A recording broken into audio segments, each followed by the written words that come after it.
Čau, já jsem Filip Kocůrek, moje přezdívka je Filip Koci. A teď já jsem Ondra Tomek a všichni mi říkají Ondes. Čau, já jsem Tadeáš Šolc a říkají mi Šoli. Tak, založili jsme kanál, aby jsme na tenhle kanál dávali různý triky na koloběžkách, na BMX. A na skatech a na všech freestyle věcech. Bude to i takovej dokumentární kanál a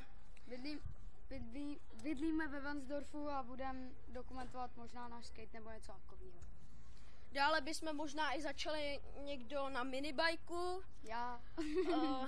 Mohli bychom dávat nějaký triky na trampolíně.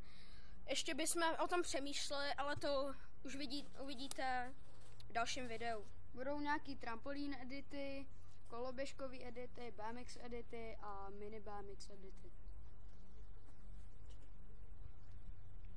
Ještě možná budou nějaké vlogy, ale to spíš ne. Takže toto je konec videa. Doufám, že se vám líbilo, jestli jo, tak zanechte like. Určitě to sdílejte a nezapomeňte dát odběr a nějaký komenty. Čus.